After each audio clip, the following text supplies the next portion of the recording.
Talk of the country যদি আমরা বলি যে সংসদের যে অধিবেশনটি ছিল সেখানেও তার ভাষণের পর কিন্তু ওয়াকআউট করে বিরোধী দল। সবকিছু মিলিয়ে এখন কেন আসলে তার এই পদত্যাগের গুঞ্জনটি আছে, আপনার বিশ্লেষণে কি বলে?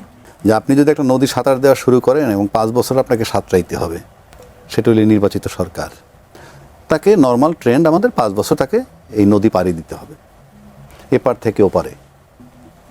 তো সেই যাত্রা যখন শুরু করলো তার বয়স 5 মাস হতে চলল, এবং রাষ্ট্রপতিকে যখন অপসারণ করা সবার দাবি ছিল, আমি মনে করি দেলোয়ার সাহেবও দাবি ছিল 5ই আগস্টের পর, তখন কিন্তু আজকে যারা ক্ষমতাসীন তারা সম্মতি দেননি। এবং তাদের সম্মতিতেই যে শুধু হয়নি তা না, তার রাজনৈতিক শক্তি, তার সাথে ইনফ্লুয়েন্স হয়েছে আজকের আর্মিরাও তাকে রাখার পক্ষপাতী ছিল। কেন এখন যদি বলেন আপনার কাছে প্রমাণ কি, প্রমাণ নাই, বাট আমরা তো বুঝি, এই আবহাওয়ার ভিতরে থাকি, এই হাওয়ার মধ্যে থাকি। হ্যাঁ, শেখ হাসিনার মতো শক্তিশালী মহিলাকে চলে যেতে বাধ্য হলো, আর তার চেয়ে 100 ভাগ না 1000 ভাগ দুর্বল একটা ইনঅ্যাক্টিভ মানুষ থেকে গেল। তার মানে কি? তার মানে তাকে রাখা হয়েছে। যারা রাখছিলেন তারা কেন রাখছিলেন সেটা আমি জানি না। এমন হতে পারে যে তপ্ত লোহার উপরে দাঁড়িয়েছিল ওই মুহূর্তে রাজনৈতিক দল, ইনক্লুডিং ইন্টারিম গভর্নমেন্ট, হ্যাঁ, তারাও একটা তপ্ত পাটাতনের উপরে ছিল।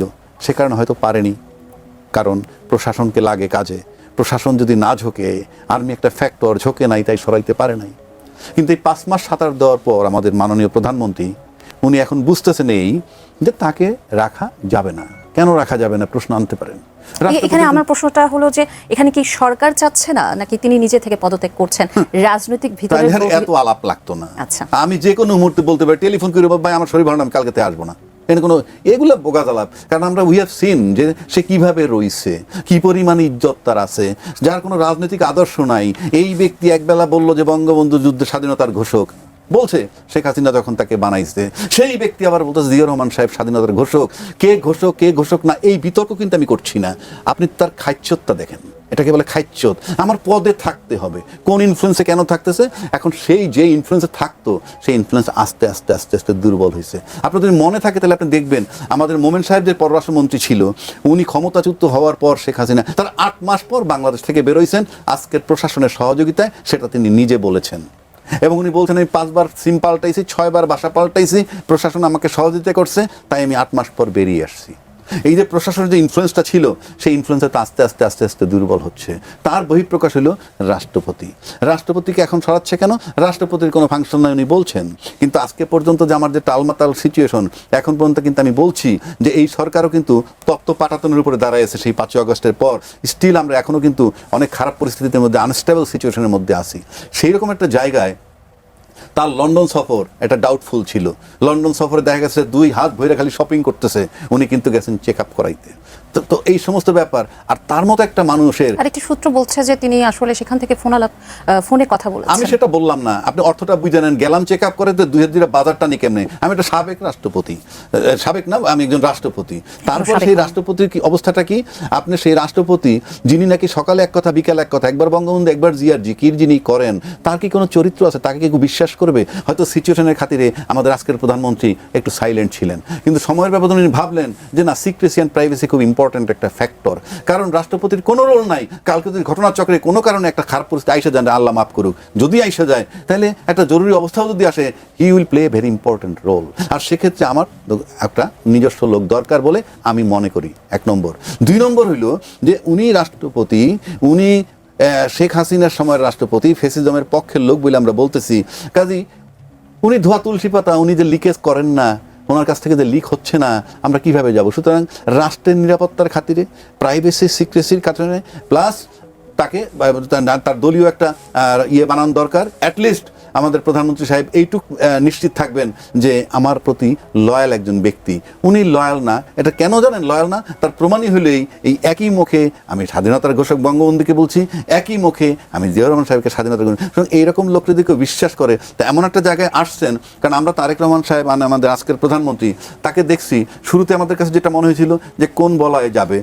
এখন একটা জিনিস পরিষ্কার আমাদের কাছে, আমার কাছে ব্যক্তিগতভাবে আমি কনসার্ন যে উনি আওয়ামী বলয় থেকে বেরিয়ে আসতে চাইতেছে, আওয়ামী বলয় থেকে। এখন আওয়ামী বলয়ের সাথে আন্তর্জাতিকভাবে কারা আছে? লোকালি কারা আছে সব কিছু উনি এই বলয় থেকে বের হয়ে আসতেছে। সেই বলয় থেকে যদি বের হইতে হয় তাহলে রাষ্ট্রপতির অপসারণ আমি মনে করি খুবই জরুরি এবং সেটা খুবই যৌক্তিক। এবং রাষ্ট্রপতি, বিএনপি এখন 2/3 মেজরিটি নিয়ে আছে, সুতরাং তাকে যদি রাষ্ট্রপতিকে যদি অপসারণ করে, ব্যক্তিগতভাবে যদি আমাকে বলেন আমার কিছু আসে যায় না, কিন্তু I am concern about the Bangladesh politics. যেহেতু তারেক রহমান সাহেবকে 5টা বছর পার হইতে হবে, সুতরাং সেক্ষেত্রে অ্যাটলিস্ট আপনার লয়াল লোক দরকার। কেন দরকার? আপনি যে কোনো সিস্টেম লস যদি বন্ধ করেন, যে পানি বের হয়ে যায়, সেই পানিটার যদি ফুটোগুলো বন্ধ করে দিতে পারেন, তাহলে কিন্তু বাড়তি পানি না আসলে পানিটা জমে। তা সেক্ষেত্রে যে প্রাইভেসি অ্যান্ড সিকিউরিটির প্রশ্নে লিকেজ বন্ধ করার জন্য তার অপসারণ জরুরি বলে আমি মনে করি। এবং সেটার জন্য যদি প্রধানমন্ত্রী সিদ্ধান্ত নিয়ে থাকেন, আমি মনে করি এটা জাস্টিফাইড। আর তার মতো লোকরে দিয়ে যদি কেউ ভাবে যে উনি স্বেচ্ছায় পদত্যাগ করেন, আমি নিশ্চিত পৃথিবী উল্টে যেতে পারে, আমি বিশ্বাস করব বলে মনে করি না। যদি তাই হইতো তাহলে আমরা দেখছি যে তার রোল কি, তার খাইচিয়ত কি, তারপরে আছে। এখন যদি মনে করেন তুমি যদি ওইখানে বসে বসে ফ্যাসিজমের রিপ্রেজেন্ট হিসেবে থেকে থাকেন, এটা যদি নিশ্চিত হয়ে থাকে তাহলে তার অপসারণ জরুরি। ধন্যবাদ। আমি আবার আসবো মেজর অবসরপ্রাপ্ত ডেলেজ খান। আমি যেটি বলছিলেন আবু হেনা যে আসলে পরবর্তী রাষ্ট্রপতি নির্বাচনে অনেক সতর্ক হওয়ার প্রয়োজনীয়তার কথা কিন্তু তিনি বারবার বলেছেন। এবং এই যে পরবর্তী রাষ্ট্রপতি হিসেবে রাজনৈতিক নেতাদের পাশাপাশি একজন সাবেক ও বর্তমান আমলার নামও সম্ভাব্য রাষ্ট্রপতি হিসেবে আলোচনায় এসেছে, অনেকের নাম আসছে। যদি কোনো আমলাকে রাষ্ট্রপতি করা হয়, এটি কি রাজনৈতিক দলগুলোর উপর আস্থার সংকটের তৈরি করবে কিনা? পরবর্তী রাষ্ট্রপতি কেমন হওয়া উচিত? ধন্যবাদ। দেখেন, বাস্তবতাটা আমরা বোঝার চেষ্টা করি। সেটা হচ্ছে বর্তমান যে সেট আপ আছে প্রচলিত পদ্ধতিতে, এই পদ্ধতিতে আমি আবারও সবিনয়ে মানে সংবিধানের প্রতি শ্রদ্ধা রেখেই বলছি যে মাননীয় প্রধানমন্ত্রী যদি সম্পূর্ণ রাষ্ট্রপতিকে অ্যাভয়েড করে চলতে চান, চলতে পারেন। ওই ব্যবস্থা রাখা হয়েছে এবং তাকে সেই পরিমাণ ক্ষমতায়ন করা হয়েছে। ঠিক আছে, লাস্ট কনস্টিটিউশনের কমপ্লেইন তো এটাই ছিল যে prime minister became so powerful that দণ্ডমুণ্ডের কর্তা হয়ে উঠছিলেন উনি, এবং ওনার যে পাওয়ারটা আছে এটাকে চেক অ্যান্ড ব্যালেন্স করার কোনো অপশন ছিল না। একটাই অপশন ছিল, সেটা হচ্ছে রাষ্ট্রপতির যে পদটা, সেটাকেও আস্তে আস্তে কাটছাট করে এমন অবস্থায় আনা হয়েছে যে এই পদটা এখন টোটালি একটা অর্নামেন্টাল পজিশন ছাড়া আর কিছুই না।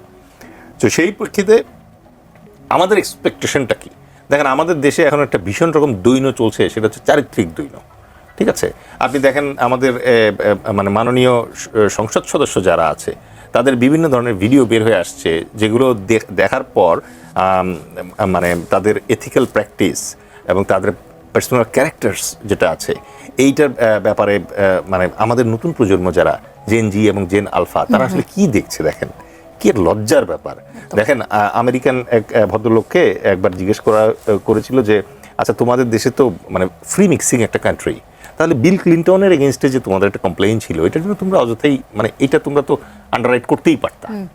তার আনসার ছিল যে আমি নর্মাল আমেরিকান, আমার ফ্লস থাকতে পারে, but he is a president, he is my idol, ওর তো এই ফ্লস থাকতে পারে না, হি মাস্ট চেক হিমসেলফ। এখন একই রকমভাবে এই যে আমাদের ধরেন মানে আইন প্রণেতা যারা আছেন, অনেকে বলেন যে মানে তাদের কাজ তারা করতে পারলে তার ক্যারেক্টার নিয়ে আমার এত ইয়ে করার কি দরকার, মানে ঘাটাঘাটি করার কি দরকার। এই জায়গাটায় আমি যেটা ফিল করি সেটা হচ্ছে যে সমাজে তারা এতটা রেসপেক্টেড যে তাদের যখন এই ধরনের কাহিনী এক্সপোজ হয় তখন সেইটা সামাজিক যে ফ্যাব্রিকটা আছে এই ফ্যাব্রিকটাকে আঘাত করে। এবং রাষ্ট্রপতির ক্ষেত্রে আমাদের যদি রাষ্ট্রপতির অন্যান্য কোনো ক্ষমতা না থাকে, এখন যেহেতু নাই, অ্যাটলিস্ট এইটুক থাকা উচিত যে আমরা রাষ্ট্রপতির চেয়ারে এমন একজনকে দেখতে চাই যিনি সত্যিকার অর্থে সর্বজন শ্রদ্ধেয়। He may not be a disturbance for prime minister, ওইরকম লোকও পাওয়া যেতে পারে, বাট অ্যাটলিস্ট প্রেসিডেন্টের দিকে তাকানোর পরে we should have that feelings যে এই লোকটা মানে রেসপেক্টেবল একটা মানুষ। এবং আমার ধারণা 18 কোটির বাংলাদেশে এরকম লোক পাওয়া যাবে, এবং এইটা বাংলাদেশের স্বার্থে, পরবর্তী প্রজন্মের স্বার্থে এটা খুব জরুরি। এবং আপনি যদি ওইরকম ব্যক্তিত্ব সম্পন্ন একজন মানুষকে আপনি ওখানে আনেন, সে কখনো প্রধানমন্ত্রীর জন্য ডিস্টারবেন্সের কারণ হবেন না, এইটুকু নিশ্চিত করে বলা যায়। আর শেষ করবো শুধু একটা কথা বলে এই প্রসঙ্গটা, সেটা হচ্ছে দেখেন, একজন মাহাথির পুরো মালয়েশিয়া চেঞ্জ করে দিয়েছিল, একজন লি কুয়ান ইয়েন পুরো সিঙ্গাপুরকে চেঞ্জ করে দিয়েছিল, আমাদের একজন তারেক রহমান সেই সুযোগের দ্বার প্রান্তে দাঁড়ানো। সুতরাং কথায় আছে যে আপনি যেই 5 জন মানুষের সাথে মেশেন আপনি ওই 5 জন মানুষের মতো হয়ে যান। রহস্যময় কারণে উনি ধরেন উইথ ডিউ রেসপেক্ট মানে এমন লোককে তার রাজনৈতিক উপদেষ্টা বানাচ্ছে যেই লোক জিয়াউর রহমানের ব্যাটম্যান হওয়ার উপযুক্ত না, রাইট? তাহলে এই ধরনের লোককে উনার চারপাশে উনি কেন আনতেছেন এটার উত্তর উনি ভালো জানেন। বাট একজন ভালো রাষ্ট্রপতি, একজন সৎ এবং দৃষ্টান্তমূলক রাষ্ট্রপতি যদি আমাদের চোখের সামনে থাকে, আমরা মানুষ হিসেবে, জনগণ হিসেবে will feel pride, will feel good. আমাদের জাতীয়তাবাদী যে চেতনা আছে এই চেতনাটাকে সমুন্নত রাখা হবে। জি, অ্যাডভোকেট আবু হেনা রাজ্জাকি, এই বিষয়টিতে এই প্রশ্নটি অবশ্যই আপনার কাছে রাখবো যে পরবর্তী রাষ্ট্রপতি কেমন হওয়া উচিত, কাদের মধ্যে থেকে হওয়া উচিত। এই প্রশ্নটির উত্তর দেবার আগে আমি একটি প্রশ্ন আপনার কাছে রাখতে চাই যে নাহিদ ইসলাম বলেছেন রাষ্ট্রপতির পদত্যাগের পর তাকে গ্রেপ্তার করে বিচারের দাবি তিনি জানিয়েছেন। রাষ্ট্রপতির বিরুদ্ধে গুরুতর যদি অভিযোগ থাকে তাহলে পদত্যাগের পর তাকে আইনের আওতায় আনার সাংবিধানিক বা আইনগত কোনো ভিত্তি আছে কিনা, নাহিদ ইসলাম যেটি বলেছেন সেটি কি সম্ভব কিনা বা করা উচিত কিনা? আর রাষ্ট্রপতি পদে থাকাকালীন তো তার বিরুদ্ধে আপনি কোনো মামলা করতে পারবেন না। এটা সাংবিধানিকভাবেই তার প্রতি সম্মান। বাট রাষ্ট্রপতি পদ থেকে যাওয়ার পর মামলা হবে না কেন? এরশাদ সাহেবের কি ছিল, কি অবস্থায় ছিল? তারপরে প্রধানমন্ত্রী বেগম খালেদা জিয়ার কি হয়েছিল? রাষ্ট্রপতি তো আসলামই, প্রধানমন্ত্রী খালেদা জিয়ার কি হয়েছিল? আপনি ক্ষমতায় না থেকে চলে যাওয়ার পর আপনার বিরুদ্ধে যে কোনো কিছু হতে পারে, যে কোনো অভিযোগ আপনি আমলে নিতে পারে, সেটা ভিন্ন কথা। কিন্তু রাষ্ট্রপতি কেমন হওয়া উচিত, এই যে বিষয়টা আসছেন আলোচনা হচ্ছে, জি, দিলওয়ার ভাই কিছু টাচ করছে যে একদিকে যেমন প্রধানমন্ত্রীর 5টা বছর পাড়ি দিতে হবে, তাকে দিয়ে উনি আশাবাদী, আবার কিছু উপদেষ্টা বানাইছে সেটা নিয়ে উনি কিছু হতাশ। এটা হতেই পারে, কিন্তু আমি ব্যক্তিগতভাবে বলতে চাই হয়তো তারেক রহমান সাহেব যা বোঝেন আমি তা বুঝি না। উনি হয়তো আমার কাছে সবচেয়ে অবহেলিত যে ব্যক্তি, তার ভিতরে উনি প্রতিভা খুঁজে পেতে পারেন। তো আমরা এরকম অনেক দেখছি, এমন এক লোক ভবঘুরে, তাকে ডেকে এনে এমন একজন প্রডিউসার পরিচালক ফিল্মের কিছু রোল দিল, পরে সুপার অভিনেতা হয়ে গেছে। অর্থাৎ ওই প্রতিভাটা সে দেখছে। সুতরাং এন্ড জাস্টিফাইজ দ্য মিনস, ফলাফল বলে দিবে ওনার পছন্দটা ভালো ছিল কিনা।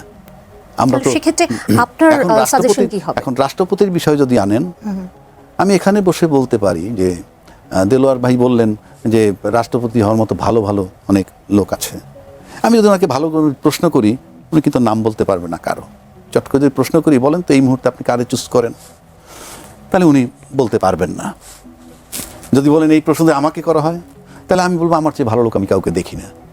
বিষয়টা try to understand my point, what I mean. কারণ কেউ যদি ভাবতো যে রাষ্ট্রের দায়িত্বটা কি জিনিস, তাহলে নেওয়ার আগে 7 বার ভাবতো। কিংবা কেউ যদি ভাবতো আমাকে প্রধানমন্ত্রী ডেকে এই দায়িত্বটা দিচ্ছেন, আমি কি আদৌ যোগ্য কিনা, আমি তো আমাকে অ্যাসেস করতে না পারি, আপনি রাষ্ট্র অ্যাসেস করবেন কিভাবে? আমি সেই অর্থে বলছি। তো এখন প্রশ্ন হচ্ছে যে এর ভিতর থেকে চুজ করবেন একদম। সুতরাং আমাদের প্রধানমন্ত্রী উনি দক্ষ কিংবা অদক্ষ এই বিতর্কে আমি যাচ্ছি না। সেক্ষেত্রে আমার হি হ্যাজ গট দ্য